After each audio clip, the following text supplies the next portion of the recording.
गीता अध्याय 15 के श्लोक 16-17 में 3 प्रभु बताए हैं।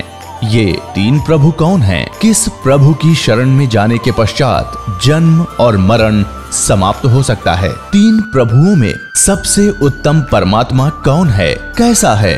उसका क्या नाम है?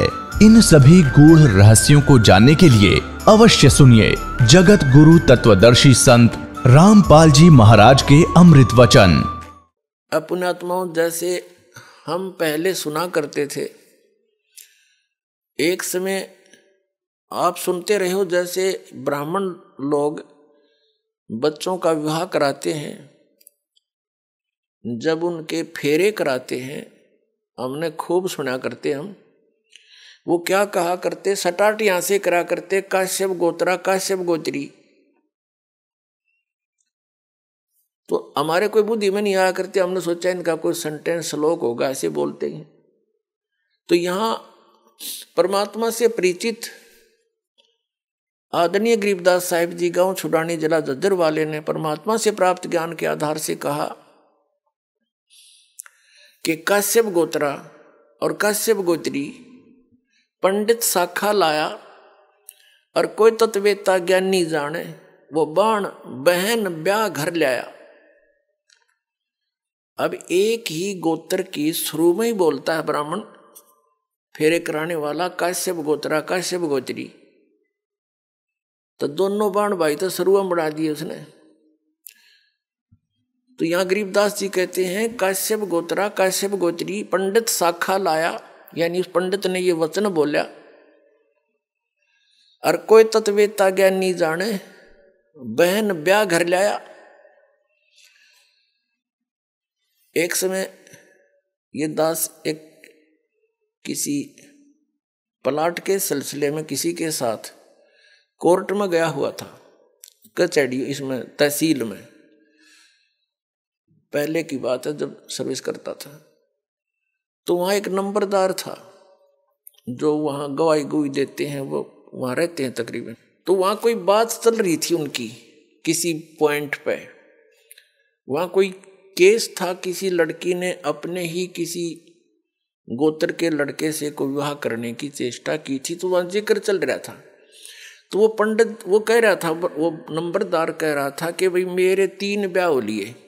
नो बोला मेरे तीसरा ब्याह ही है, पहले वाली से एक बच्चा हुआ था, उसकी मृत्यु होगी, फिर दूसरा विवाह करा, हुआ भी ऐसे किसी कारण से नहीं साथ रह पाई, उसकी भी मृत्यु होगी, और तीसरा ईब करवाया है 10 वर्ष तक। तो तीनों बार पंडित ने अम्बान भाई तो शुरुआत बना दिए थे, काश्यप गोत्रा काश्यप गोत्री, आप ना याद होता आप भी दान कर लियो, ऐसा वो कह रहा था। तो फिर तो सब का याद आवे, वो बोले वचन, और पंडित जी भी वहीं खड़ा था एक।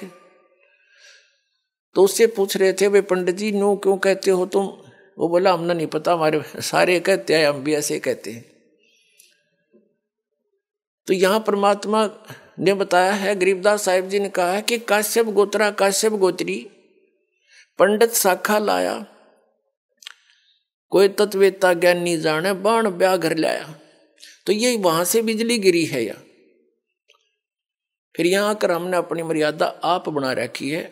उस सतलोक की नजर में, उसकी दृष्टिकोण से अगर यहाँ देखें तो ये ऐसा स्थान है जैसे पहले भारतवर्ष के अंदर कोई निकम्मे व्यक्ति और निकम्मी औरतें बिल्कुल बाज नहीं आया करती, गलत काम करते हैं, चोरी थे, ठगी थे, जारी थे और किसी अन्य कारणों से, तो उनको सजा दी जाती थी। इंडोमान निकोबार नाम का एक द्वीप है समुद्र के बीच में, उसको काला पानी कहा करते थे। उस काले पानी में छोड़ आया करते उनको कि ये यहाँ रहेंगे तो और समाज ने बर्बाद खराब करेंगे, तो औरतों को भी और उन व्यक्तियों को भी जो घने निकम्मे टाइप के थे, उस इंडोमान निकोबार नाम के द्वीप में छोड़ कर आया करते थे। तो वहाँ फिर वापस आने का विकल्प नहीं, उनके पास कोई साधन नहीं था। तो वहाँ जैसे भी उन्होंने रहना था, कोई किसी ने कुटो छेतो, कोई किसी की इज्जत लूटो, कोई किसी का खसोट लाओ, ठाडे का राज। तो वहां फिर इस प्रकार से हजारों सैकड़ों की संख्या में व्यक्ति वहां रहने लगे। तो उन्होंने अब ऐसे जैसे तैसे अपना संतानें उत्पन्न करनी शुरू कर ली। धीरे धीरे अब वहां एक देश का रूप धारण हो गया। तो ये जो स्थान आप रह रहे हो 21 ब्रह्मांड, ये सतलोक से हम काले पानी भेज रखे हैं। यहाँ हमने आप पे फिर अपनी व्यवस्था बना रखी है, मर्यादाएं बनाई जीने के लिए, नाते गोत बनाए यहाँ पर रहने के लिए। तो परमात्मा हमें याद दिलाना चाहते हैं कि तुम इस गलत स्थान पर रह रहे हो, ये स्थान रहने का कौन है। अब प्रसंग उसी पर आते हैं। अब इस काल भगवान ने फिर अपनी सृष्टि अलग से रचना की। कैसे रची इसने? परमात्मा से प्राप्त उन 5 तत्वों से और 3 गुणों से अन्य रचना की। सबसे पहले इसने 3 पुत्रों की उत्पत्ति की। दुर्गा को अपनी पत्नी रूप में बनाकर इस काल भगवान यानी सरपुरुष को अब काल भगवान कहने लगे, क्योंकि काल प्रभु ब्रह्म भी इसी को कहते हैं, सरपुरुष भी इसे कहते हैं। पुण्यात्माओं, जितने भी अपने सदग्रंथ हैं उनको अब आसानी से समझा जा सकता है सृष्टि रचना की जानकारी के उपरांत। सृष्टि रचना इन सभी सदग्रंथों के समझने की एक मास्टर की है। ये सृष्टि रचना एक मास्टर की है सब सदग्रंथों के समझने की। ये प्रथम बार सुनने वाले को ऐसे लगेगी जैसे दंत कथा सी, लेकिन ये सच्चाई से परिपूर्ण है। अब आपको 3 पुरुषों की जानकारी हुई। एक सरपुरुष जो अंडे से बना, मान ले के कबीर परमात्मा के वचन से। एक अक्षर पुरुष जो अचिंत के वचन से उत्पन्न हुआ था। और वो तीसरा जो सबका मालिक वो परम अक्षर पुरुष है, जिसको सत्य पुरुष भी कहते हैं। तो अपने सदग्रंथ इसका संकेत बहुत दे रहे हैं, लेकिन हम समझ नहीं सके, क्योंकि हमारे पास ये मास्टर की नहीं थी या मुख्य चाबी नहीं थी। सृष्टि रचना का हमें ज्ञान नहीं था। सृष्टि रचना का ज्ञान रचने वाला ही दे सकता है। तो उस परम अक्षर ब्रह्म सतपुरुष कबीर जी ने आकर के हमें यह सृष्टि रचना का ज्ञान दिया, और उस ज्ञान को दास अब आपके रूबरू कर रहा है, आपके समक्ष पेश कर रहा है, और सभी सदग्रंथों से प्रमाणित कर रहा है। श्रीमद् भगवत गीता। अब थोड़ा सा आपको इन तीनों पुत्रों की उत्पत्ति बता करके फिर सदग्रंथों का रेफरेंस देंगे, आसानी तो समझ में आओगा। तो सबसे पहले इस सृष्टि रचना के अंदर और इस सारे अध्यात्म ज्ञान को समझने के लिए आप जी को एक चित्र दिखाते हैं जो आसानी तो समझ में आओगा। देखिएगा, ये एक ब्रह्मांड है, ये एक ब्रह्मांड का चित्र है। ये ऐसा समझो, ये एक ब्रह्मांड है। ये सारा कुछ, ये जो बाउंड्री नजर आ रही है आपको, ये एक ब्रह्मांड है। इसकी इलिप्टिकल शेप है, अंडे जैसी। इसको अंड भी कहते हैं, इसी को ब्रह्मांड भी कहते हैं।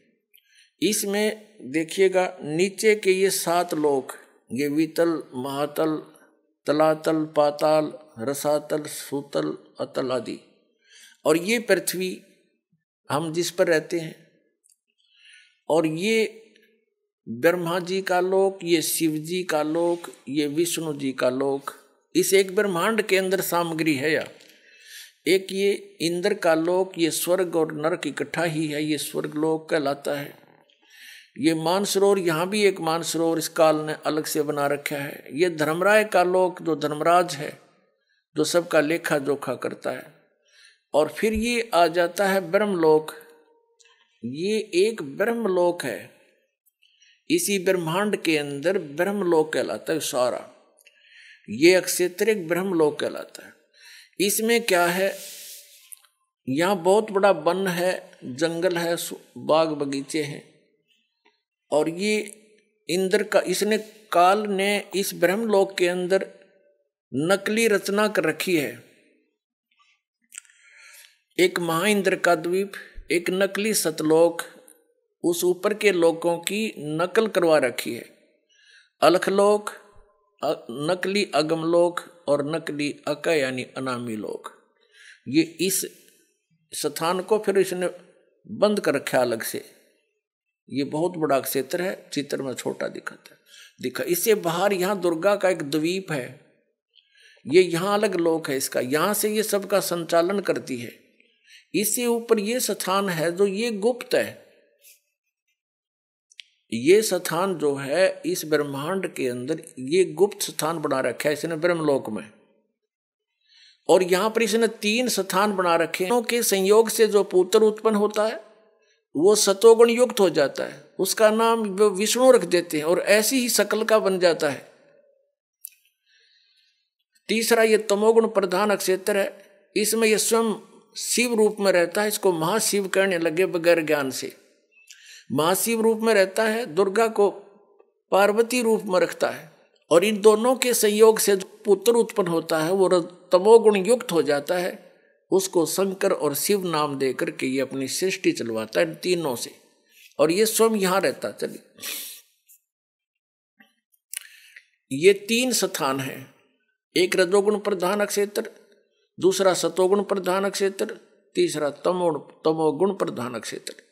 यहाँ ये दुर्गा को ऊपर ले लेता है, इनकी उत्पत्ति करके दुर्गा को वापस भेज देता है। इन तीनों बच्चों को यहाँ नीचे भेज देता है, कोमा में रखती है ये, और फिर इनको अलग अलग स्थानों पर छोड़ देती है। इनकी राजधानियां बना करके इनको अलग अलग स्थान पर इनका विवाह करके तीनों का, और अपने ब्रह्मांड का संचालन करवाता है। अब रजोगुण प्रधान क्षेत्र कैसा होता है, तमोगुण प्रधान क्षेत्र कैसा होता है, और सतोगुण प्रधान कैसा होता है। जैसे एक मकान के अंदर 3 कक्ष हों, एक कमरे के अंदर अश्लील चित्र लगे हों और दूसरे में चित्र लगे हों साधु संत फकीरों के, और तीसरे में लगे हों शहीदों और शूरवीरों के, तो जिस कक्ष के अंदर अश्लील चित्र लगे हैं उसमें जब व्यक्ति जाते हैं उनका मन भी वैसा ही मलिन बन जाता है, वैसी भावनाएं उत्पन्न होने लग जाती हैं। और जब वो उस सतोगुण प्रधान क्षेत्र में, यानी उस सतोगुण प्रधान क्षेत्र में, यानी जिसमें साधु संत फकीरों के महापुरुषों के फोटो लगे हों, वहां जाते ही मन की भावना बदल जाती है। तो जब तक उसमें रहता है उसके वैसे ही विचार रहते हैं, क्योंकि उनकी कहानी से, उनकी जीवनी से वो परिचित होता है। और वही व्यक्ति फिर जाता है उस शूरवीरों के जहाँ चित्र लगे हैं उस कक्ष में शहीदों के, तो उनकी कुर्बानियों से भी परिचित होता है। उनको पढ़ के सुन के उनके विचार करके उनके वैसे ही भाव बन जाते हैं। ठीक इसी प्रकार इसने सुनियोजित तरीके से हम सबको यहाँ फंसा रखा है। इन 3 पुत्रों को जब ये युवा हो जाते हैं, जब ये युवा होते हैं तब तक इनको कोमा में रखता है और इनकी परवरिश जारी रखता है, इनको अचेत रखता है। पुण्यात्माओं, आजकल हमने बहुत से प्रमाण देखे हैं। एक व्यक्ति आया था हमारे पास, उसने बताया कि मेरा लड़का 16 वर्ष की आयु में कोमा में चला गया किसी दुर्घटना के कारण। आज वो 30 वर्ष का हो गया, 14 वर्ष से वो कोमा में है। उसको नली से दूध और कुछ खिलाते पिलाते हैं और वो जीवित है, कोमा में पड़ा है 14 वर्ष से। तो इस परमात्मा के विधान को समझने में अब ये भौतिक विज्ञान भी आपका सहयोग दे रही है। जब ये युवा हो जाते हैं, इन तीनों को सचेत कर देते हैं। ब्रह्मा जी को, जैसे विष्णु जी को शेष नाग की सैया पर समुद्र में लिटा दिया, और उसके नाभि से एक कमल निकाल दिया जादूगर ने, इस काल ने, और उस कमल के फूल के ऊपर ब्रह्मा जी को सचेत कर दिया, बैठा दिया, फिर सचेत कर दिया। शंकर जी को एक कैलाश पर्वत पर बेहोश रखा हुआ था, वहां सचेत कर दिया। फिर इन तीनों को सचेत कर दिया, इकट्ठे कर दिए, और फिर इनको आदेश दे दिया कि तुम अपना अपना काम करो। ब्रह्मा जी को सृष्टि रचने का, विष्णु जी को सतीथि बनाने का, और शंकर जी को संहार करने का। उनमें तीनों वो गुण बना ही रखे थे पहले ही। अब जैसे ये भगवान, फिर इनका विवाह कर दिया। दुर्गा ने अपने ही 3 रूप, अपने वचन से 3 लड़कियां उत्पन्न की, उनको समुद्र में छुपा दिया। इन तीनों को समुद्र, उसमें सागर मंथन के लिए भेजा। ये 3 लड़कियां निकली, तीनों को लेकर के मां के पास आ गए। तो मां ने कहा था, बेटा जो भी वस्तु निकले एक एक ले लेना, लेकिन उनका ध्यान रखना कि पहले कौन सी निकली है, दोबारा कौन सी, तीसरी बार कौन सी, पहचान रखना। वो तीनों लड़कियों की पहचान करके वो मां के पास ले आए। उनको बता दिया कि ये प्रथम निकली थी, ये द्वितीय, ये तीसरी बार। जो प्रथम निकली थी उसका नाम सावित्री रखा, ब्रह्मा से विवाह कर दिया। दूसरी बार निकली थी उसी में नंबर वाइज, तो उसका विवाह विष्णु जी के साथ कर दिया, उसका नाम लक्ष्मी रख दिया। और तीसरी जो निकली थी उसका नाम उमा रखा, और भगवान शिव से विवाह कर दिया। अब तीनों को वचन से कह दिया कि यह तेरी पत्नी स्वीकार करो और जाओ अपने लोक में। तो तीनों को 3 राजधानी रच के ऊपर के लोक बना रखे, उनमें छोड़ दिए, जाओ। अब वहां से इस काल की सृष्टि प्रारंभ हुई। कुछ मैथुन सृष्टि, कुछ दुर्गा के वचन से, और ऐसे ये काल का सारा जुगाड़ जुड़ गया। अब पुण्यात्माओं विचार करो, आप कहाँ रह रहे हो। अब जो आज का सत्संग दास प्रारंभ करना चाह रहा था, अभी तक तो उसकी भूमिका बनी है। आप जी कहाँ रह रहे हो, कहाँ रहा करते थे, और ये गलती आपसे बनी, और वही व्यवस्था आज सबके अंदर विद्यमान है। जैसे ये हीरो और हीरोइन, ये फिल्मों में काम करते हैं बच्चे, वो अपनी रोजी रोटी के लिए निर्लज्ज होकर नाचती हैं, गाती हैं, अटक पटक चटक मटक करते हैं। और ये युवा बच्चे उसी रोग से ग्रस्त हैं जो सतलोक में गलती की थी, और उनकी उस चटक मटक को देखकर उन पर आसक्त हो जाते हैं। कोई कहता है ये मेरा फेवरेट हीरो है, कोई कहता है ये मेरी फेवरेट हीरोइन है। खाक फेवरेट है, वो कह देंगे तुम्हारे को, वो अपनी रोजी रोटी कमावन, नाचे कूदें, और तुम मूर्ख बन रहे उनके पीछे। तो ये जो हमारे अंदर वृत्ति है, ये वहां से घर करी हुई है, और वही यहाँ आज है। इस बरवाला के अंदर हिसार में यदि कोई अभिनेता अभिनेत्री आ जाती है और देखे इन बच्चों का, फिर वहां जमघट हो जाएगा। और इतनी दूर तो खड़े खड़े देखेंगे, वो खड़ा वो खड़ी है, 2 घंटे धक्के खा के वापस आ जा, धूल फांक के, क्या दिया उसने। तो इसी प्रकार हम उस सच्चे लोक से गिर गए, इसी त्रुटि के कारण।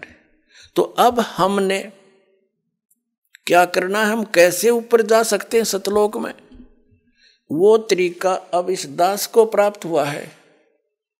परमात्मा ने स्पेशल भेज रखा है इस दास को आपके उद्धार के लिए, उस स्थान पर जहां आप आए हो, जहां से वहां पहुंचाने के लिए।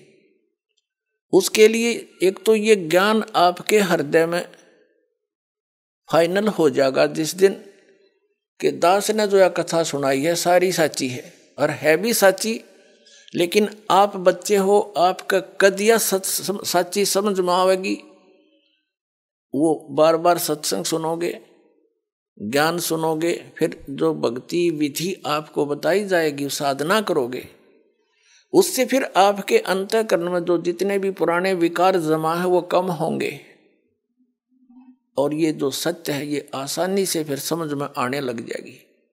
अभी तक तो दास ने ये मौखिक सुनाया सारी कथाएं। अब प्रसंग चला था आप कहां से आकर के कहां रहने लगे। अब सदग्रंथों में थोड़ा सा हिंट देंगे और रात्रि के सत्संग में आपको प्रमाण देंगे। जैसे आप जी ने श्रीमद् भगवत गीता अध्याय नंबर 15 के श्लोक नंबर 1 से लेकर 4 में, वैसे तो पूरा ही अध्याय कंप्लीट यही ज्ञान देता है, लेकिन हमने इस ज्ञान को समझने के लिए इन चंद श्लोकों की ही आवश्यकता है। श्रीमद् भगवत गीता अध्याय नंबर 15 के श्लोक नंबर 1 से लेकर 4 में और 16 और 17 और 18 में, इसमें क्या कहा है। इसमें गीता अध्याय नंबर 15 के श्लोक 16 और 17 में 3 पुरुष बताए हैं, एक सरपुरुष, एक अक्षर पुरुष और उनसे हटकर तीसरा जो है वो परम अक्षर पुरुष।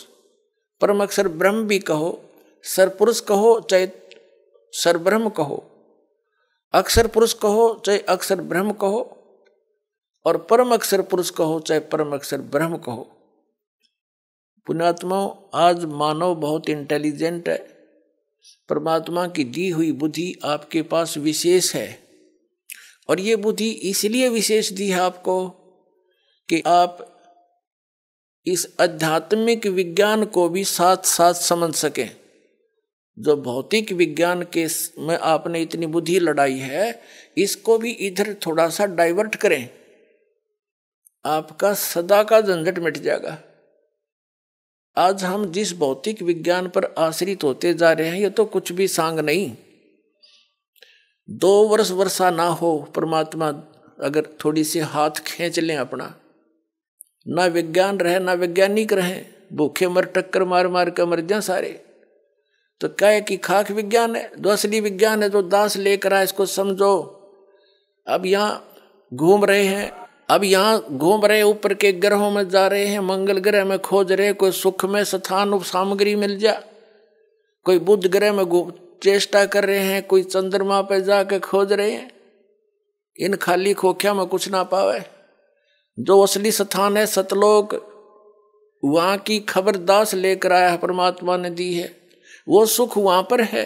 और वहाँ जाने के लिए इस भौतिक विज्ञान की आवश्यकता नहीं, आध्यात्मिक विज्ञान, इस तत्व ज्ञान की आवश्यकता जो दास के पास है। और इससे आपको यही सुख हो जाएगा जो आप कहीं और खोज रहे हो। यही आपकी पृथ्वी पर इतना भरपूर सामान दे देगा, सामग्री दे देगा परम अक्षर ब्रह्म, आपने कितने जाने की जरूरत ना पड़े, सारे सुख दे देगा, सदा बाहर कर दे, फिर से बाहर ला दे परमात्मा 1 मिनट में, सब चीज आपको उपलब्ध करवा दे। पता नहीं वो क्या कर दे आपके लिए जब आप इस पर आश्रित हो जाओगे। हमने इस ज्ञान को समझने के लिए इस अध्यात्म ज्ञान की आवश्यकता है। जैसे श्रीमद् भगवत गीता अध्याय नंबर 4 के श्लोक नंबर 32 में ये गीता ज्ञानदाता कह रहा कि अर्जुन, जो तूने अभी गीता अध्याय नंबर 4 के श्लोक नंबर 25 से 30 तक जो साधना साधक कर रहे हैं उनकी जानकारी प्राप्त की और सभी अपनी अपनी साधनाओं को पापनाशक जानते हैं। यदि उनको ये पता लग जावे कि ये साधना ठीक नहीं तो वो त्याग देंगे, लेकिन अभी तक जब तक वो कर रहे हैं पूरे निश्चय से कर रहे हैं कि ये साधनाएं पाप नाश करेंगे और पाप नाश से मोक्ष होगा, पाप नाश होकर ही मोक्ष होगा। चौथे अध्याय के 32वें श्लोक में बताया है कि अर्जुन, इन यज्ञों यानी धार्मिक अनुष्ठानों की जानकारी सच्चिदानंद घन ब्रह्म ने अपने मुख कमल से बोलकर ज्ञान दिया है, उसमें विस्तार के साथ कही गई है, और वो तत्व ज्ञान कहलाता है। उस तत्व ज्ञान से मैं परिचित नहीं हूं, उस तत्व ज्ञान के अंदर पूरी जानकारी है उस सभी साधनाओं की, सभी यज्ञों की, यज्ञ माने धार्मिक अनुष्ठानों की। चौथे अध्याय के 34वें श्लोक में गीता ज्ञानदाता कहता है कि उस ज्ञान को तू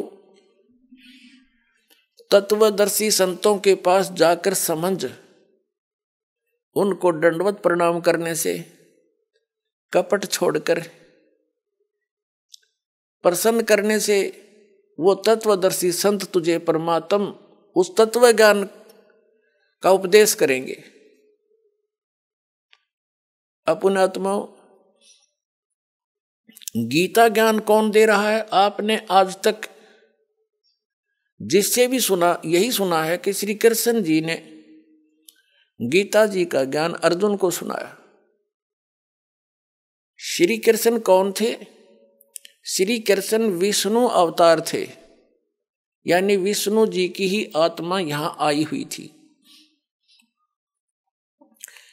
और श्री कृष्ण के अंदर प्रवेश कर गया ये ज्योत निरंजन काल सरपुरुष। इसने प्रतिज्ञा कर रखी है, इसने प्रतिज्ञा कर ली थी दुर्गा के सामने कि मैं कसम खाता हूं, मैं अपने वास्तविक रूप में किसी के समक्ष नहीं आऊंगा, मैं अपनी योग माया से छुपा रहूंगा। और दुर्गा से कहा था कि जब दुर्गा चिंतित हुई थी, दुर्गा जी, कि मैं अकेली औरत कैसे संभालूंगी सारे ब्रह्मांडों को, तब उसने कहा था तू केवल निमित्त होगी, गुप्त रूप से सब कार्य मैं ही किया करूंगा। तो इसने श्री कृष्ण जी में प्रवेश करके इस काल ने, ब्रह्म ने, ये ब्रह्म भी कहलाता, सरपुरुष भी कहलाता है, सर ब्रह्म भी कहलाता, ज्योत निरंजन भी कहलाता है। इसने श्री कृष्ण में प्रवेश करके सरपुरुष ने, ये 21 ब्रह्मांड के स्वामी ने यो गीता जी का ज्ञान बोला था। श्री कृष्ण का केवल शरीर प्रयोग किया था, जैसे एक प्रेत आत्मा दूसरे के बॉडी में प्रवेश करके बोलता है, उस समय उस आत्मा को अचेत कर देता है, उसको पता ही नहीं मैंने यो क्या हो रहा है इसमें, और वो प्रेत बोलकर निकल जाता है। तब वो सचेत होती है ओरिजिनल आत्मा उस शरीर की, तो उसको पता ही नहीं मैंने क्या बोला था। और ही बताते हैं तू ऐसे बोल रही थी, ऐसे बोल रहा था, ऐसे कह रहा था, तो थोड़ी बहुत वो भी सुन लेता है कि मैंने ऐसे बोलना शुरू कर दिया था। तो ऐसे उस काल ने श्री कृष्ण में प्रवेश करके ये गीता जी का ज्ञान बोला सरपुरुष ने। 11वें अध्याय के गीता जी के श्लोक नंबर 32 में स्वयं कहता है, मैं काल हूं अर्जुन, अब प्रवृत्त हुआ हूं, अब आया हूं मैं। श्री कृष्ण तो पहले ही खड़ा था और अर्जुन पूछ रहा कि महानुभाव आप कौन हो, मैं आपसे अपरिचित हूं। अर्जुन, श्री कृष्ण तो अर्जुन का साला था और साले ने भूल गया, वो कृष्ण नहीं था उस समय, वो विराट रूप दिखाया उसने, कृष्ण तो भूल भाल गया, वो विराट रूप दिखाई दिया उसने, तो श्री कृष्ण नहीं था वो। श्री कृष्ण जी के अंदर वो काल बोला था, उसने जुल्म करवाना था। श्री कृष्ण नहीं चाहता था ये युद्ध हो, क्योंकि वो पहले ही नाटक मना कर दिया था कि मैं युद्ध भी नहीं करूंगा और मैं हथियार भी नहीं उठाऊंगा, एक तरफ मेरी सेना होगी, एक तरफ मैं होऊंगा। वो ये चाह थे, वो यही सोच रहा था, भगवान कृष्ण ने यही सोचा था कि ये और नहीं तो पांडव मान जाएंगे इस बात पे, जब एक तरफ ये मुझे तो लेंगे ही लेंगे क्योंकि मैं इनका रिश्तेदार हूं, एक तरफ सेना लगा दी। तो वो ये सोचा चाह रहे थे कि अर्जुन युद्ध ये मना कर दे पांडव, हमने युद्ध करते फिर हमारी तार है, जब सेना भी नहीं हमारे पास। लेकिन वो फिर भी नहीं माने। कहने का भाव ये है कि भगवान श्री कृष्ण जी महाभारत का युद्ध करवाना नहीं चाहते थे, तो जब अर्जुन मना करे था, श्री कृष्ण उसी समय कह देते कि चल भाई ठीक है, छोड़ चलेंगे वापस। उसी समय युग काल प्रवेश कर गया कि अब बात बिगड़ेगी, कृष्ण जी तो कह देगा ठीक है भाई मन ना लड़े, चल मैं तो पहले मना करूं था। तो उस समय युग काल आ गया, और इस ये जब तक प्रवेश रहा तब तक प्रवेश रहा जब तक यू सारा नाश ना हो लिया महाभारत का, फिर निकल गया इसके अंदर से, श्री कृष्ण के अंदर से। फिर श्री कृष्ण जी से बाद में अर्जुन पूछ रहा है, इसमें महाभारत के अंदर एक प्रकरण आता है। अर्जुन कहता है बाद में जब राजगद्दी प्राप्त हो ली तब कहता भगवान एक बार सत्संग करके जाना, आप द्वारका जाने वाले हो, और वही ज्ञान सुनाना जो युद्ध के दौरान सुनाया था गीता वाला। उस समय श्री कृष्ण कहता मुझे याद नहीं मैंने क्या कहा था। इससे सिद्ध है कि श्री कृष्ण ने बोला ही नहीं था वो। तो हम प्रसंग पर आते हैं कि ये गीता का ज्ञान ये ब्रह्म बोल रहा है और ये कह रहा है कि उस तत्व ज्ञान को जिसमें पूर्ण मोक्ष मार्ग है और वो गॉड गिवन है, सच्चिदानंद घन ब्रह्म का बोला हुआ है, उस ज्ञान को तत्वदर्शी संत जानते हैं। उनसे पूछ, मैं नहीं जानता। यहाँ गीता जी के अध्याय नंबर 4 के श्लोक नंबर 32 में अनुवादकर्ताओं ने थोड़ी सी त्रुटि कर दी, क्योंकि जहां इनकी बुद्धि काम करना बंद कर गई, इन्होंने अनर्थ कर दिए अर्थों के। यहां ब्रह्मणे शब्द है, ब्रह्मणे मुखे मूल पाठ में, तो इन अनुवादकर्ताओं ने ब्रह्मणे मुखे का अर्थ कर दिया वेद की वाणी। और यही अनुवादकर्ता गीता अध्याय नंबर 17 के श्लोक नंबर 23 में ब्रह्मणे का अर्थ करते हैं सच्चिदानंद घन ब्रह्म। वहां बुद्धि सही काम करेगी, वहां इनका अड़ी नहीं कोई अडांस। उसमें लिखा 17वें अध्याय के 23वें श्लोक में कि ओम तत् सत इति निर्देश ब्रह्मण तिर्विद समर्थ ब्राह्मणा तेन वेदा च यगा च विहिता पुरा। उसका अर्थ क्या बनता है कि उस ब्रह्मण माने सच्चिदानंद घन ब्रह्म के पाने का। ये ओम तत्सत, ओम तो सीधा अक्षर पुरुष का, और तत् है ये अक्षर पुरुष का, और सत है ये परम अक्षर पुरुष का। इन तीनों मंत्रों की मजदूरी करनी है। ये हमारे साधना के इंस्ट्रूमेंट हैं। जैसे हमने जल निकालना है, पृथ्वी में जल है तो उस जल की हमारा पूज्य तो जल है, और इंस्ट्रूमेंट हमारे जो उसके औजार कौन से हैं, बोकी और पाइप। ये तो 2 अक्षर का मंत्र है सतनाम, जिसमें एक ओम है एक तत् है। और जब पाइप पहुंचगी जल तक तो इनका काम पूरा हुआ। फिर इसके ऊपर हैंडपंप लगाना पड़ेगा। जब वो जल मिलेगा तो सारनाम जो है वो सत, जिसमें इस पर सत नाम से बोला गया है ओम तत् सत में ये 3 मंत्र हैं।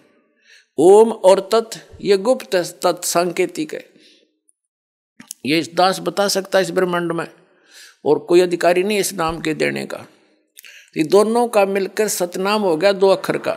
ये दोनों मिलकर 2 अक्षर का सतनाम हो गया। जो समझ लो बोकी, श्वास उश्वास की बोकी लगानी है।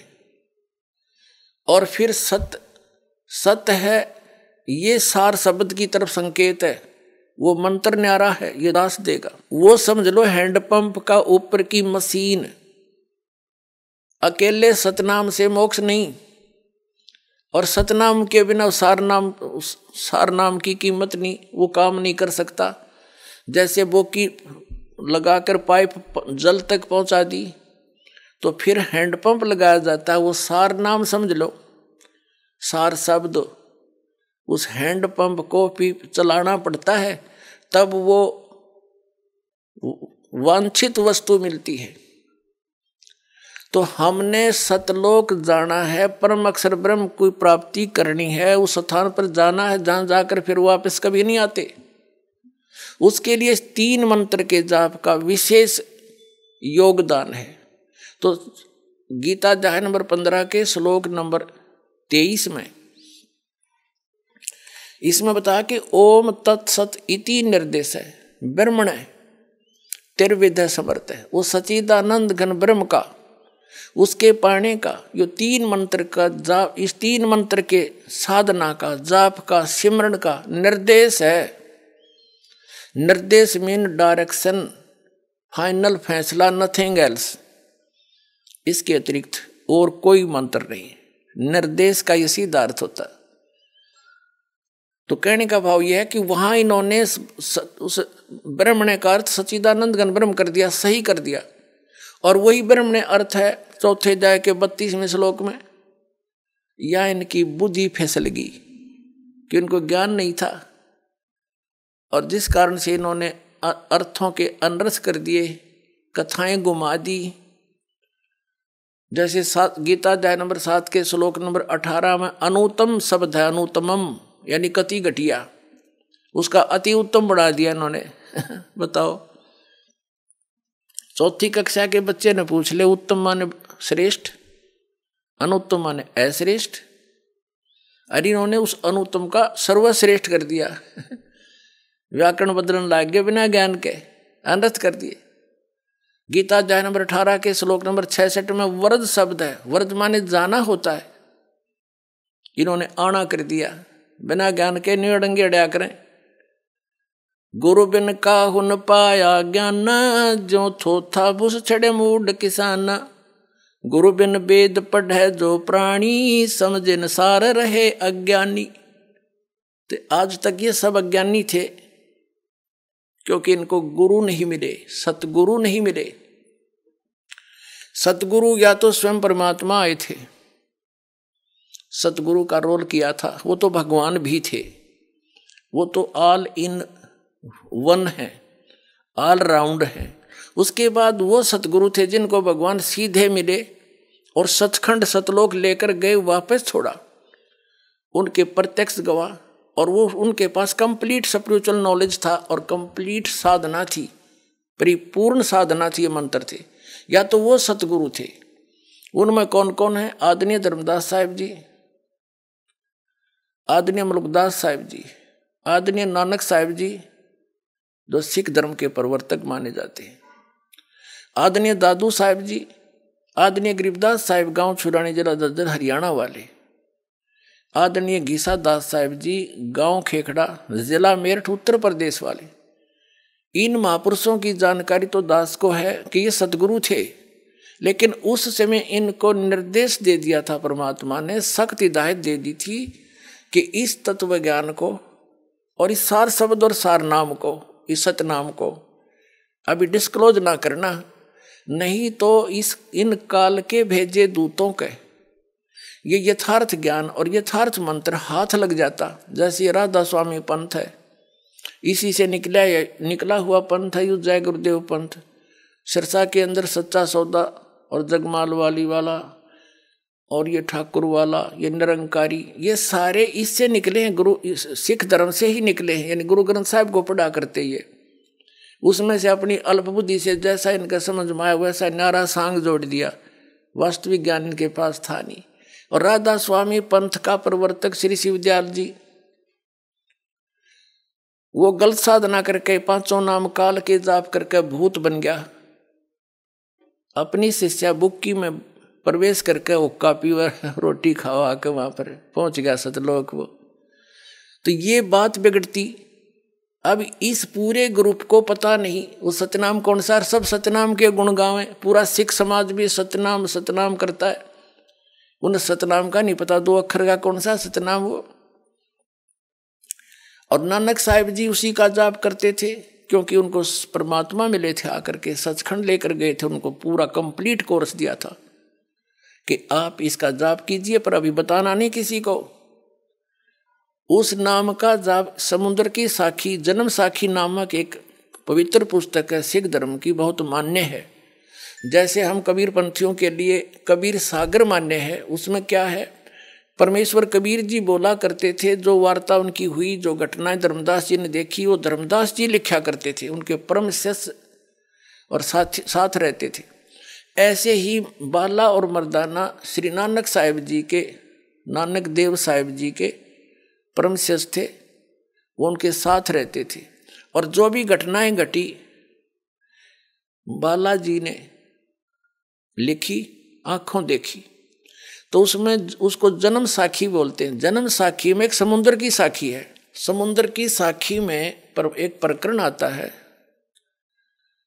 कि बाला और मर्दाना ने श्री नानक देव साहिब जी से श्रीलंका देखने की प्रार्थना की, इच्छा व्यक्त की। उन्होंने कहा आंखें बंद करो।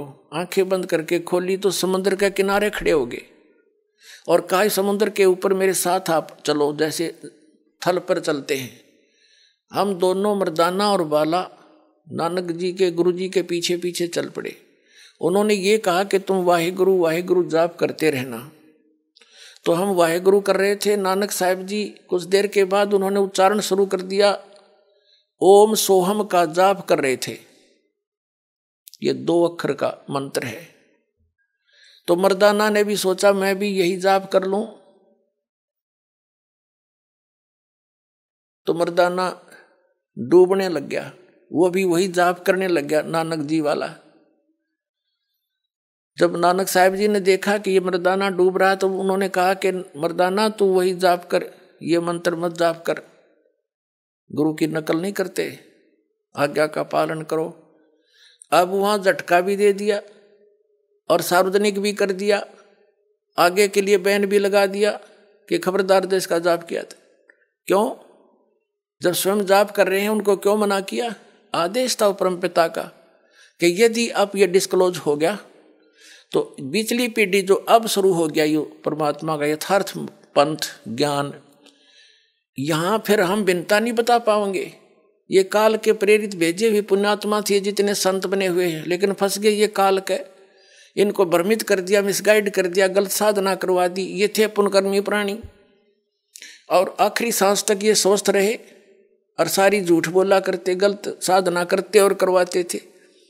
तो पूर्व जन्म के संस्कार थे उनके, तब तक तो वो ठीक रहे, फिर भूत बन गए और ये पाप लाद दिए न्यारे जो परमात्मा के बच्चों को मिसगाइड करने का। तो कहने का भाव ये है कि उन महापुरुषों को ये मंत्र दे दिए थे और बता दिया था तुम जाप करो, कल्याण कराओ। अभी डिस्क्लोज ना करो, लिख दो अपनी एफिडेविट में। सभी महापुरुषों ने अपनी अपनी अमरवाणियों में लिखा हुआ है, लेकिन सिख समाज के अंदर एक विशेष प्रेरणा दी दाता ने।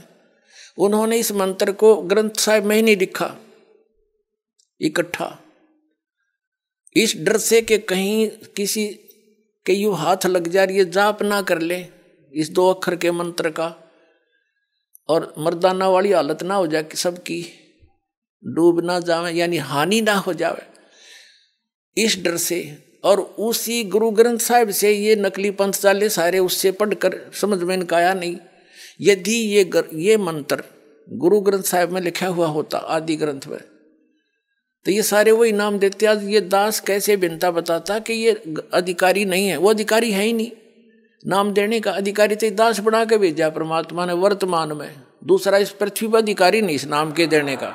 तो अधिकारी के बिना ये नाम अगर किसी से कोई नकली जो निर्भाग आत्मा होगा दुष्ट, इस दास से प्राप्त करके और ये नाम स्वयं देने लग जाए कहीं पर, तो सबसे बड़ा अपराधी है इस पर परमात्मा का इस पृथ्वी पर।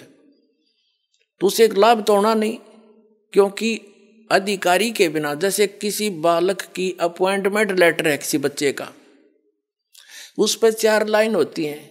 You are hereby appointed for the post of such and such. Your salary will be such and such. These will be terms and conditions. वो 4 लाइन होती हैं और उस पर अधिकारी के साइन हो तो वो वैल्यू है, नहीं तो वैलिड नहीं है। अगर कोई उसी तरह के लिख के नो की नो डिटो को फिर अपने साइन कर दे तो उस बच्चे को कुछ नहीं मिलना, वो धोखा दे रहा है। दूसरे शब्दों में, यदि कोई डुप्लीकेट ड्राइविंग लाइसेंस या पासपोर्ट बनाता है, उसमें तो वो ओरिजिनल दिखता है उसको बनवाने वाले को, भोले को, लेकिन वहाँ पता चलेगा जब उसकी आवश्यकता पड़ेगी तो उस समय फिर कुछ हाथ नहीं लगना, फिर तो सीधा जेल, दुर्गति होनी उस व्यक्ति की। तो वो सबसे बड़े दुष्ट हैं जो इस नाम दास से लेकर स्वयं देने लग जाएंगे। तो परमात्मा ने तो उनसे कसम दिला दी थी महापुरुषों से, धर्मदास मेरी लाख दुहाई। ये सार शब्द, ये मूल ज्ञान के अंदर ये सतनाम और सारा कुछ आ जाता है। मूल ज्ञान को थोड़ा बहुत सार्वजनिक सतनाम को थोड़ा बहुत सार्वजनिक करना पड़ा, लेकिन सार शब्द को तो कति छींट भी नहीं लागण दी दाता ने किसी के। इस दास के अतिरिक्त इस ब्रह्मांड में किसी के न सपने में भी ज्ञान नहीं, सार शब्द है।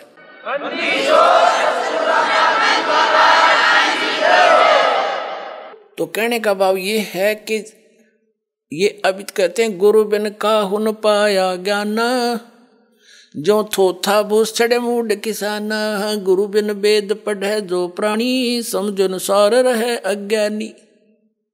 तो इन महापुरुषों को छोड़कर जिनको परमात्मा सीधे मिले थे वो तो सतगुरु थे, और सतगुरु नहीं थे इस पृथ्वी पर, इस दास के अतिरिक्त वर्तमान में नहीं है। अब दया करी है दाता ने, वो कंप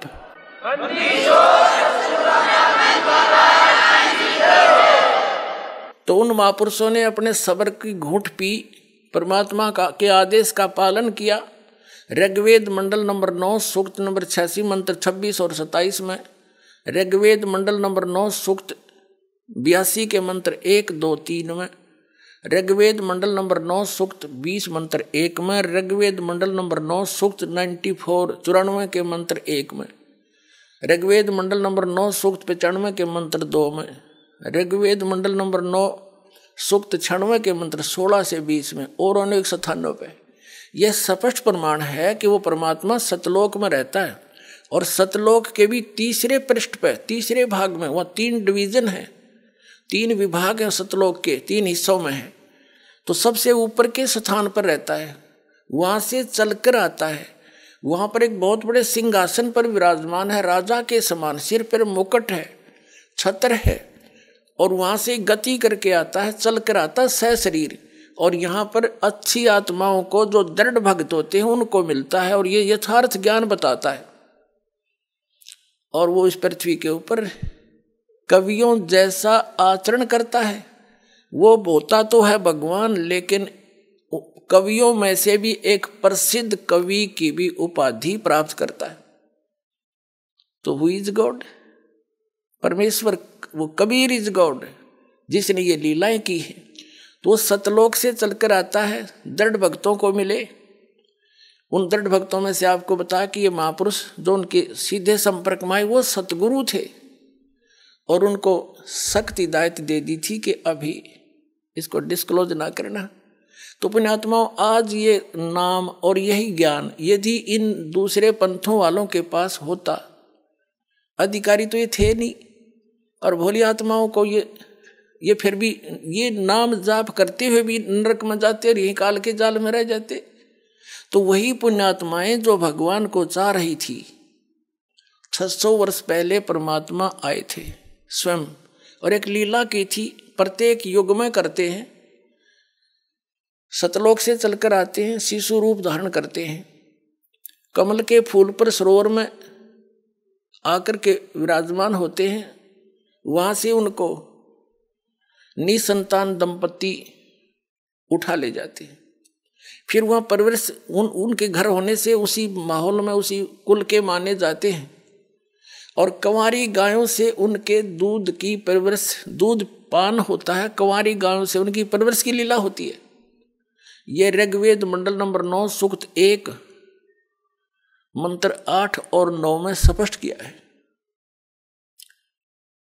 कि परमात्मा 3 स्थिति में सभी का धारण पोषण करता है। एक स्थिति में सतलोक में रहते हैं, उनका करोड़ सूर्य मिला दे, करोड़ चंद्रमा, ऐसे एक रोमकूप की शोभा है, प्रकाश है। और अन्य रूप हल्का तेज पुंज का हल्का रूप बना करके एक साधु महात्मा के रूप में आते हैं, जब चाहे किसी महापुरुष को कहीं प्रकट होकर मिल जाते हैं। और एक रूप में वो एक प्रत्येक युग में शिशु रूप धारण करके वो ऐसी लीला करते हैं, धीरे धीरे बड़े होते हैं। तो बचपन में उनके परवरिश की लीला कुंवारी गायों से होती है। और वो कबीर साहब की 600 वर्ष पहले उनकी जीवनी में लिखा है कि उस परमेश्वर ने 25 दिन के हो गए थे, कुछ खाया पिया नहीं, मुंह बोले मात पिता नीरू नीमा, जो जल से कमल के फूल से उठा कर लेकर गए थे। वो चिंतित हुई, फिर परमात्मा ने दया बख्शी, उनको प्रेरणा दी, क्योंकि वो पहले शिवजी भगवान के उपासक थे। फिर उनको जबरदस्ती मुसलमान बना दिया गया था। तो भगवान शिव को याद कर रहे थे, फिर भी मुसलमान होते हुए भी हृदय से शिव को नहीं भूल पाए थे। तो कबीर परमेश्वर की प्रेरणा से शिव जी आए शिवलोक से साधु रूप बना के। फिर परमात्मा कबीर जी ने नवजात शिशु के रूप में उनकी गोदी में, शिव जी की गोदी में आकर के उन्हें गोदी में लिया।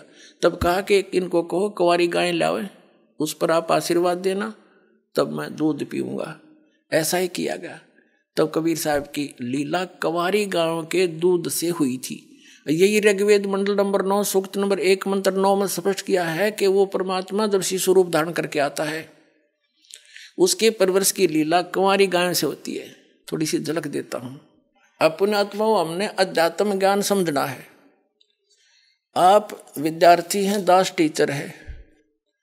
एक रोजगार रोजी रोटी के लिए हम अपने बच्चों को 16, 17, 20 वर्ष तक फ्री कर देते हैं कि तुम पढ़ो, शिक्षा ग्रहण करो। फिर उनको क्या मिलता है? 2 टूक मिलते हैं, और वो भी मृत्यु हो जाए तो वो सारा कुछ करा भी रह गया। और अब आपको क्या मिलेगा? आपको कहते हैं यहाँ का किया हुआ आपको सतलोक में सुख मिलेगा, जो आप यहाँ साधना पढ़ाई करोगे। तो इसके लिए आप जी ने कुछ समय देना पड़ेगा भगवान के लिए, और समय वो देगा जिसके आप पक्की समझ में आ जाएगी। जैसे हमने अपने बच्चों को 16-20 वर्ष दे दिए, ये पक्की जचगी हमारा कि ये पढ़ेगा तो कुछ प्राप्त करेगा, तो नो डाउट एक रूटीन सा बन गया फिर सबका। तो ऐसे ही इस ज्ञान से आपके हृदय में एक परिवर्तन होगा कि यहाँ की रोजी रोटी भी भगवान ने देता है, उसके बिना नहीं दे सकता। चाहे कोई कितना सर पटक लो और कितने तुम इन राजनेताओं के निकट घूम लियो, जब भाग में नहीं होगा तो कति नहीं दे सकते हुए से सर पटक लेना। और देना भगवान ने 2 रोटी चाहिए, हमने घनी बकवाद देंगे, आवश्यकता नहीं रहेगी, महसूस नहीं होगी। अब ये ड्रेस आपको मिली है ना, यह ड्रेस मनुष्य वाली, ये विद्यार्थी की ड्रेस है इस पृथ्वी पर। और विद्यार्थी अपने उद्देश्य को भूलकर फिल्म देखता है, गाने सुनता है, ताश खेलता है, सुल्फा पीता है, घुट्टी लाता है, तो उसके कैसे लक्षण है? क्या वो उपलब्धि करेगा उस अपने पढ़ाई की? नहीं, वो फिर सदा दुखी होगा।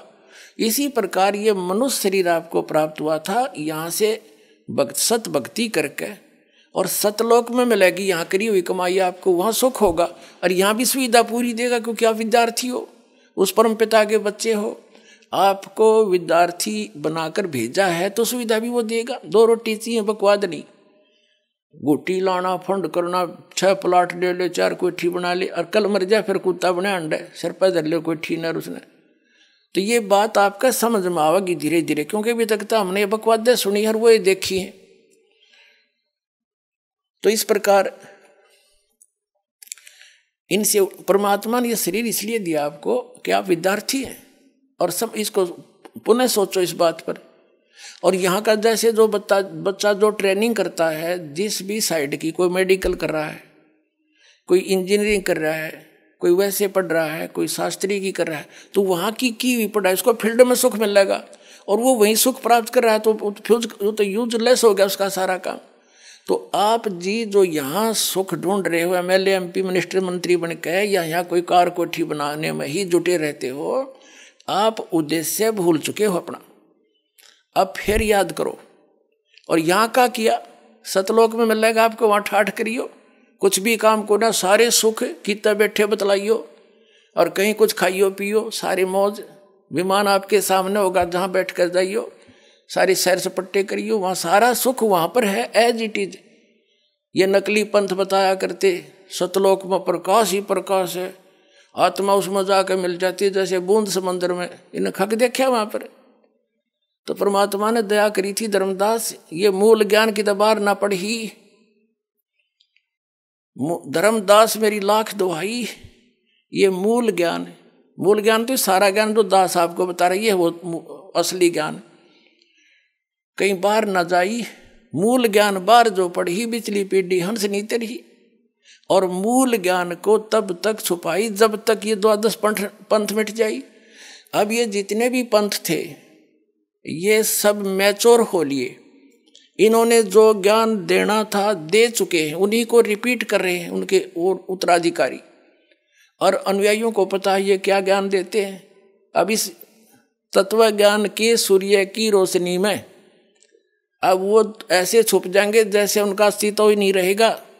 तारा मंडल बैठे कर ये चांद बड़ाई खावे, उदय भया जब सूरज का स्यों तारों छुप जावे।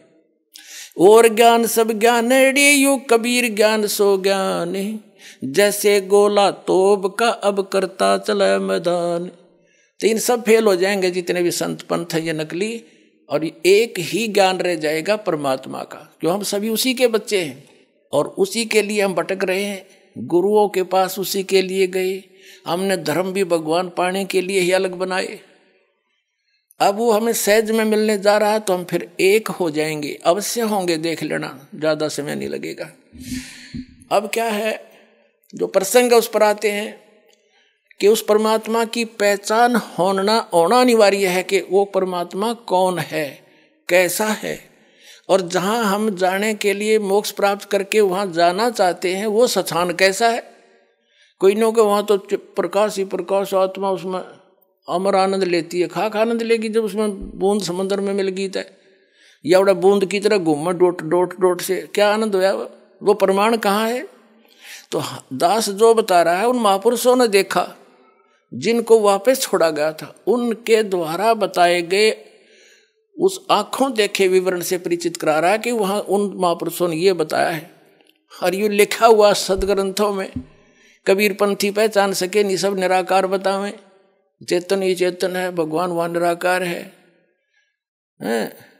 तो इन्होंने क्या देखा, ये झूठे हैं, अनुभवहीन हैं, इनकी वहाँ तक पहुँच नहीं हुई, ये सब झूठ बोल रहे हैं।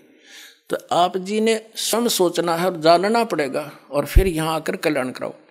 अब जो प्रसंग चल रहा है कि भगवान कौन है, जिसने वेदों में जो लिखा है विशेष, वैसे तो ये विश्व के ग्रंथ है,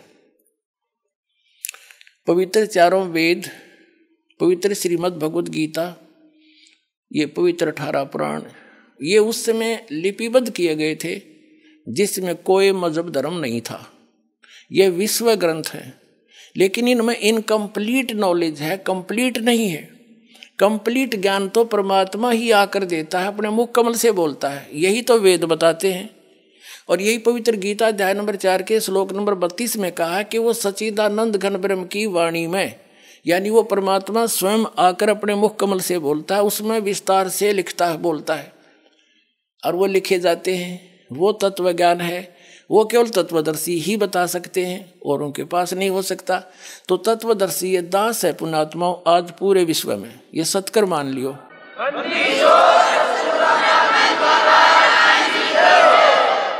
तो ये हो गया ज्ञान। वो ज्ञान कौन सा है, फिर उसमें भगवान कैसा है, क्या लीला करता है, वेद बताते हैं।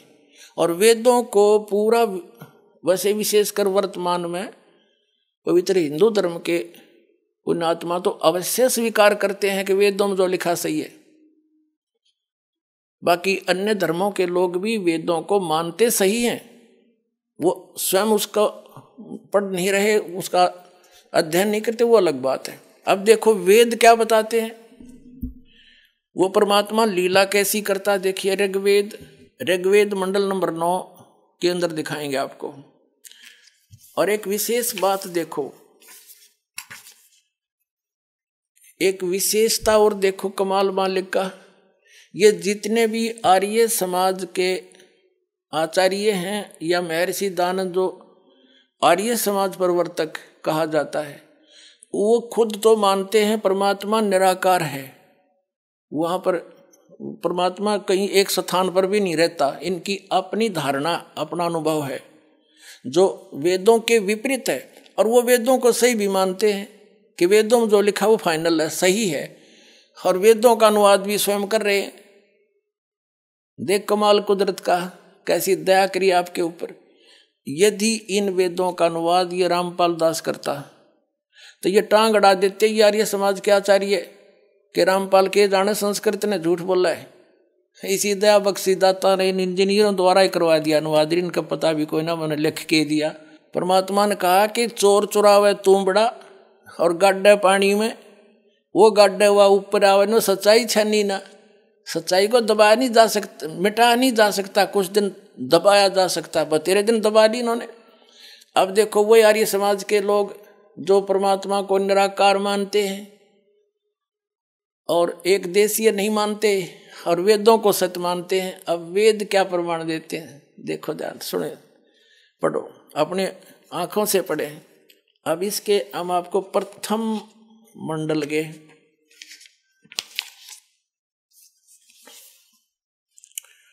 ये नौवां मंडल है और इसका प्रथम मंत्र है ये वाला। इसमें सबसे पहले सोम शब्द है। सोम का अर्थ इन्होंने परमात्मा किया है, ठीक, परमात्मा, ठीक।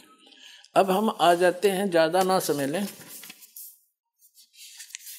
ये देखिएगा ऋग्वेद मंडल नंबर 9 सूक्त 1 और मंत्र नंबर हम 9 पढ़ देंगे।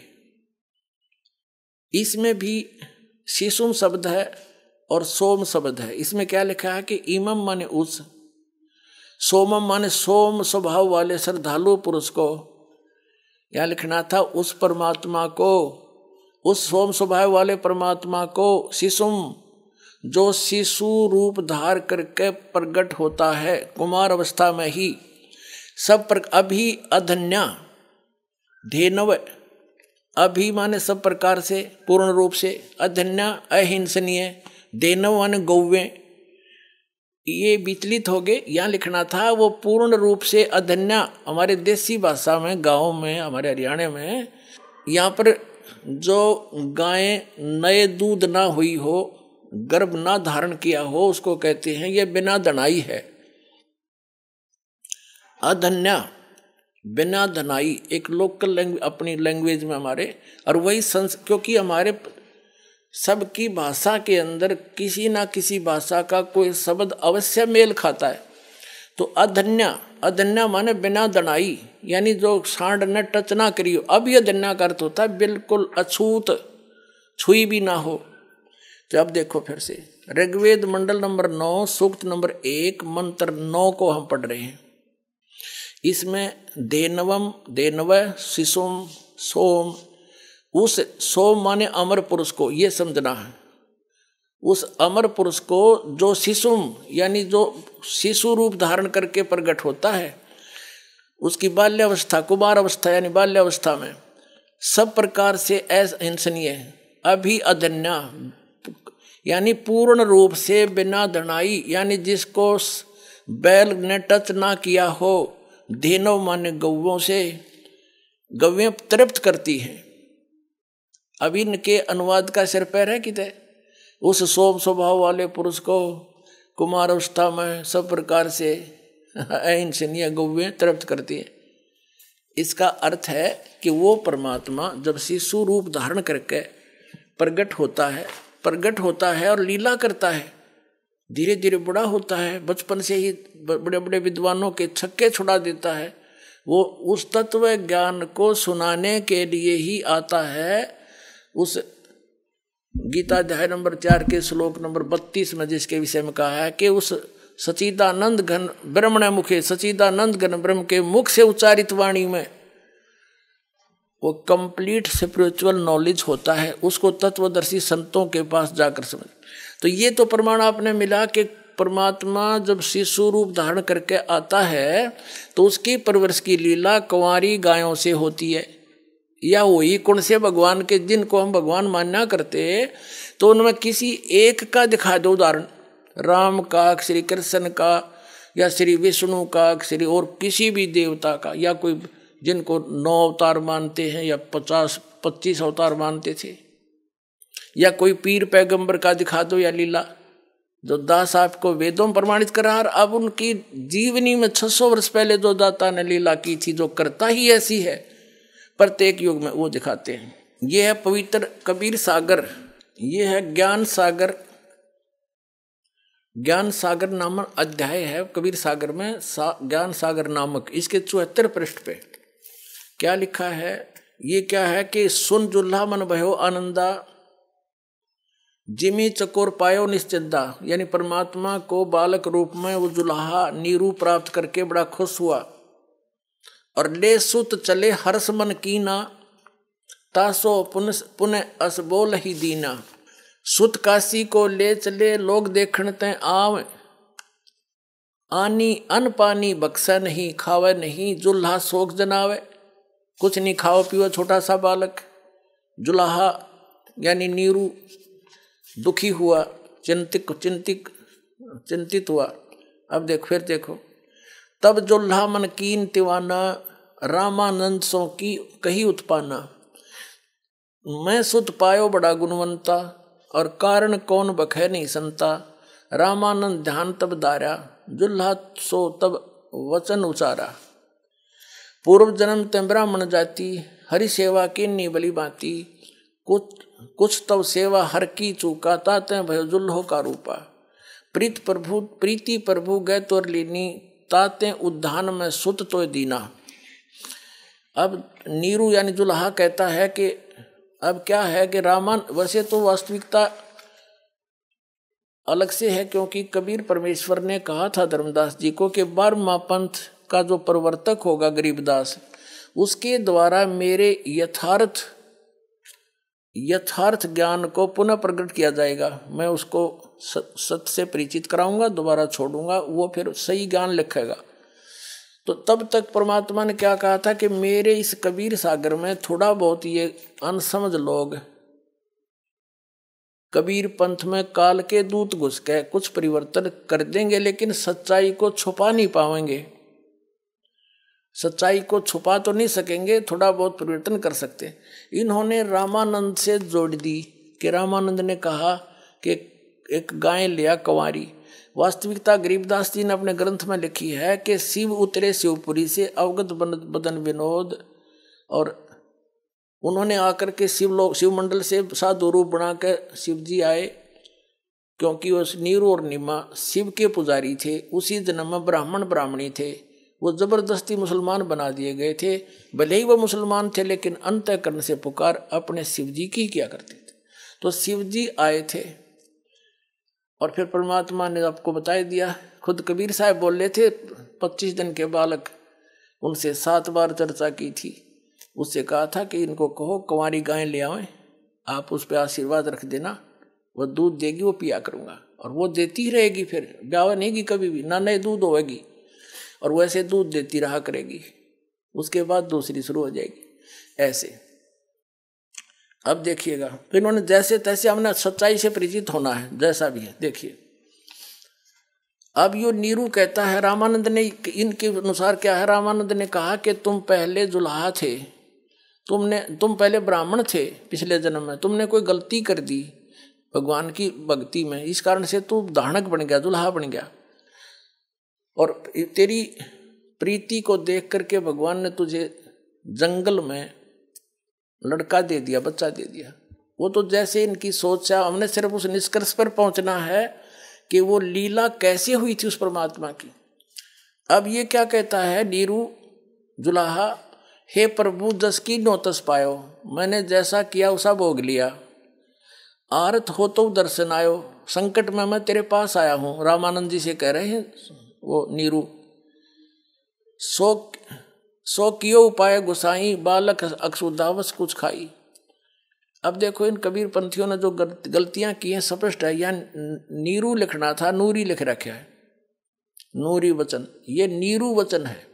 तो यूं गलती होगी इनसे, और उसको फिर उस गलती को सुधारने के लिए परमेश्वर ने अपनी प्यारी आत्मा आदरणीय गरीबदास साहिब जी को सचखंड से ले जाकर वापस छोड़ा। उन्होंने फिर उसकी पूर्ति कर रखी है। सन 1727 में परमात्मा मिले थे गरीबदास साहिब जी, जब 10 वर्ष के थे। और उसके बाद गरीबदास जी के ग्रंथ में एक मात्रा की भी गलती कोई नहीं कर सकता। एक ने कोशिश की थी थोड़ी सी परिवर्तन करने की, गरीबदासी साधु ने, उसको अदरंग मार गया। तो सबको डर हो गया कि इसमें बिंदी भी मत हटा दिए, उसकी ये दशा हो जाएगी, नहीं तो ये अपनी जीव संज्ञा में इसमें भी काल के दूत गड़बड़ कर जाते। गरीबदास पंथ से दास निकल कर आया, उनकी पूरी हिस्ट्री से परिचित है। तो उसमें उन्होंने जरा सा भी परिवर्तन नहीं किया, तो उस दास के पास है आज वो सारा यथार्थ ज्ञान, और इनसे मेल खाता है। जो उससे इसमें कुछ गड़बड़ है इसे शुद्ध हो जाएगी। तो इस प्रकार यो श्रेष्ठ ज्ञान मक्खन काट गए और 2 बार ताके देसी घी बना दिया आपके लिए तत्व ज्ञान। अब देखो, हे प्रभु जस कीनो तस पायो, आरत हो तो दर्शन आयो। कबीर सागर पढ़ रहे हम। सो कहियो उपाय गुसाई, बालक अक्षुधा वंत कुछ खाई। कि बालक भूखा कुछ खा, वैसा बताओ। रामानंद अस उक्ति युक्ति विचारा, तब तुम सुत कोई ज्ञानी अवतारा। बछिया जाही बैल नहीं लागा, सोले ठाड करो ते आगा। रामानंद जी ने कहा कि एक ऐसी बछिया लाओ जिसको बैल ने टच ना किया हो, यानी कंवारी। बछिया जाही बैल नहीं लागा, सोले ठाड करते आगा। और दूध चले ते थनते, दूध ही धरो छपाई। अक्षुदा वंश जब होवे, ताको दे खुदाई खवाई। जुल्हा एक बछिया ले आवा, चलो दूध कोई ब्रह्म न पावा। चलो दूध जुल्हा हरसाना, राख छिपाई काहू नहीं जाना। दूध पीवंत दूध तब पीवंत नाम कबीरा, खेलत संग सब मत धीरा। बालकों के साथ खेल रहा है और वो दूध वो कबीर परमात्मा पी रहे हैं। आज का जो सत्संग का उद्देश्य था पुण्यात्मा, अभी तक तब भूमिका बनी है जो दास बताना चाहा था कि आप सतलोक से आए हुए हो, आपसे गलती बन गई। उस गलती को सुधारने के लिए एक चांस दे दिया दाता ने आपको, मनुष्य शरीर या बिचली पीढ़ी। अपने आत्माओं, इस अध्यात्म ज्ञान से आपको एक तो ये पता लगेगा कि आप कौन हो। अब जैसे आज तक जितने संत पंथ थे यूं कहा करते थे, भाई आत्मज्ञान हो गया। इन आत्मज्ञान का पता नहीं क्या होता है।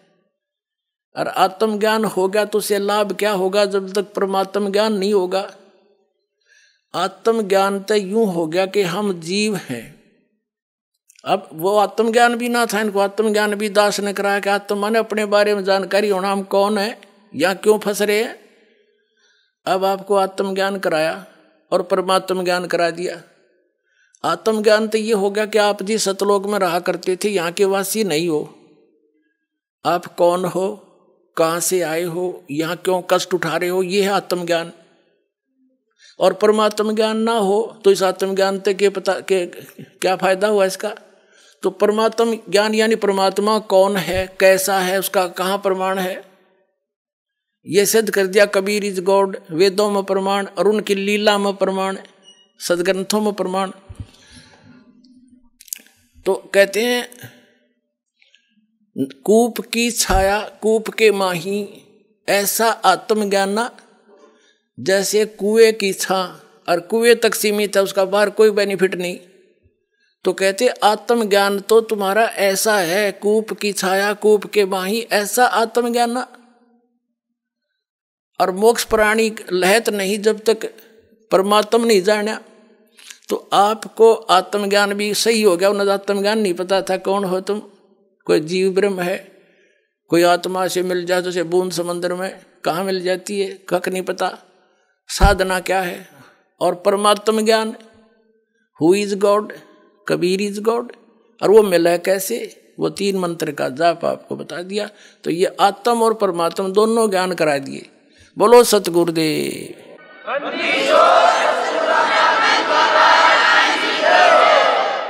सत साहिब।